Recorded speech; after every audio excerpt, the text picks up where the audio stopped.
Assalamualaikum warahmatullahi wabarakatuh. Ketemu lagi dengan Kak Furkon ya di channel Arif Furkon. Untuk teman-teman yang baru bergabung atau baru menemukan channel ini, silahkan ditekan tombol subscribe dan bunyikan lonceng supaya teman-teman tidak ketinggalan ya pada saat Kak Furkon mengupload video yang paling baru ya tentunya. Oke. Di video kali ini akan terbahas materi konsep dasar persamaan rasional. Ini merupakan materi matematika wajib kelas 10. Silakan disiapkan catatan dan alat tulisnya supaya teman-teman juga bisa mencatat hal-hal yang penting yang terdapat di dalam video ini. Oke, selamat belajar ya. Oke. Langsung saja, ini ada beberapa persamaan ya kan. Ada 4 jenis persamaan yang sudah Kak Furkon sediakan. Kita akan coba menganalisis mana sih yang termasuk jenisnya itu persamaan rasional. Oke, untuk menjawab pertanyaan ini, teman-teman harus tahu dulu persamaan rasional itu apa. Untuk materi kelas 9, itu kan kita sudah pernah merasionalkan ya kan. Apa rasional itu? Ya, benar ya. Rasional itu intinya dia itu berbentuk pecahan ya, A per B. Jadi suatu bentuk yang bisa dijadikan A per B atau bentuk pecahan itu disebut bentuk yang rasional. Nah, bagaimana kalau persamaan, Kak? Persamaan rasional bagaimana, Kak? Ya, sama aja.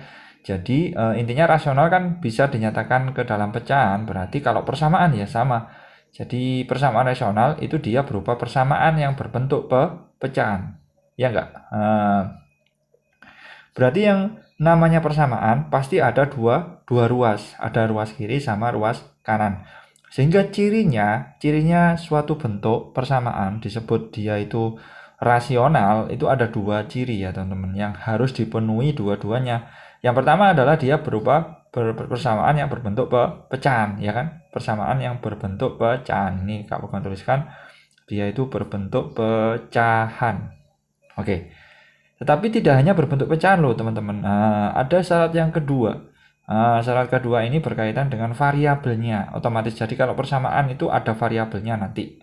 Kita disuruh tentukan bisa X, bisa P, bisa Q, bisa R. Pokoknya variabel itu dinyatakan dalam huruf biasanya ya. Oke. Jadi ciri yang pertama adalah berbentuk pecahan. Kemudian ciri yang kedua, unsur dari penyebutnya kan unsur pecahan kan ada atas ada bawah, ada pembilang ada penyebut. Lah kalau dia itu persamaannya disebut rasional, maka syaratnya itu ada unsur variabel di bagian mana, Kak? Di bagian penyebutnya. Nah, jadi Kak Furkan tuliskan di sini ada unsur variabel di bagian penyebut. Oke, bisa dipahami ya, teman-teman ya. Oke. Itulah dua ciri yang harus dipenuhi apabila suatu persamaan itu disebut persamaan rasional. Oke, bisa dipahami teman-teman. Lah, unsur variabel di penyebut. Kita coba analisis ya teman-teman dari A sampai D. Ini mana kira-kira yang persamaannya itu disebut persamaan rasional. Kira-kira untuk yang A persamaan rasional enggak? Untuk yang A. Ya, tidak ya kan teman-teman. Jadi kalau yang A ini bukan persamaan rasional. Mengapa Kak? Ini Kak Furkan tuliskan bukan persamaan rasional. Mengapa Kak? Karena persamaannya ini sudah jelas dia itu bukan berbentuk pecahan. Meskipun dia itu memiliki variabel juga sih sebenarnya. Jadi dia ini adalah persamaan biasa. 2x plus 5 sama dengan 13. Oh ya, nanti kalau persamaan rasional itu macam-macam jenisnya ya. Bisa pangkat 1 atau disebut linear, bisa pangkat 2 atau disebut kuadrat. Jadi macam-macam teman-teman ya. Jadi persamaan rasional ini macam-macam. Pokoknya ciri khasnya yang harus dipenuhi dia itu pecahan dan ada variabel di penyebut. Nah, bagaimana yang B? Yang B ini juga bukan persamaan rasional. Ini adalah persamaan biasa. Meskipun di situ ada pangkat 2-nya, ini persamaan kuadrat biasa, ya Kak? Oke. Lah kalau yang C sama D ini jelas disebut persamaan rasional. Mengapa Kak? Karena dia persamaannya berbentuk pecahan. Dan teman-teman lihat di bagian penyebut atau yang bawah itu sudah ada unsur variabel. Yang bagian C di situ ada unsur penyebutnya kan ada 2x plus 5. Itu ada x ya kan di bagian penyebut. Itu sudah sah. Dia itu disebut persamaan rasional. Bisa dipahami teman-teman? Oke, jadi yang bagian C ini disebut persamaan rasional. Oke. Ini kita kasih kotak dulu ya kan. 2x plus 5 ini sebagai tanda bahwa dia itu persamaan rasional. Untuk bagian yang D itu kita kasih tanda dulu yang x min 6 ya kan, sama 2x. Nah, ini sudah apa? Ada 2 ya kan. Ruas kiri itu sudah ada variabelnya ya kan? Ada variabelnya juga bagian penyebut. Ruas kanan juga ada variabelnya di bagian penyebut. Sehingga ini untuk opsi C sama D ini sudah sah, disebut apa? Disebut persamaan rasional. Oke, bisa dipahami ya teman-teman ya. Oke, ini kamu akan tulis di sini. Ini persamaan rasional ya. Ini adalah apa, suatu tanda ya kan? Tanda jika dia itu disebut persamaan rasional apabila bagian penyebut itu sudah apa, harus ada unsur penyebut, apa, unsur variabelnya. Oke. Dan nanti mengingat kembali di konsep apa kelas apa SMP, kelas 9 SMP, jika teman-teman menjumpai A per B sama dengan C per D, seperti ini teman-teman ya, maka penyelesaiannya gimana Kak? Penyelesaiannya kita kalikan silang kan, karena ini persamaan nggak ada masalah ya kan. Oke, jadi kita kalikan silangan saja, jadi A kali D sama dengan B kali C, iya nggak? Ini penyelesaiannya seperti itu, jadi gampang. Oke, gampang banget. Oke, itu adalah konsep dasar dari apa, suatu persamaan yang berbentuk pecahan ya kan. Kalau suatu bentuk berbentuk pecahan maka kita kalikan silang. Tetapi hati-hati, ini tidak berlaku pada pertidaksamaan ya, nanti menghilangkan syarat nanti. Jadi kalau pertidaksamaan nanti ada sendiri penjelasannya. Insya Allah setelah ini akan terbahas konsep yang pertidaksamaan yang rasional. Oke. Bisa dipahami? Oke. Sekarang teman-teman perhatikan di sini sebuah persamaan rasional itu memerlukan dua syarat. Dia harus berbentuk pecahan dan ada unsur variabel di penyebut. Ini Kak Furkon sudah berikan contoh soal ya kan, contoh soal bagaimana sih kita menyelesaikan suatu persamaan yang sifatnya itu rasional. Nah, ini contoh yang pertama, teman-teman perhatikan di sini 12 dibagi 3x ditambah 2. Bagaimana?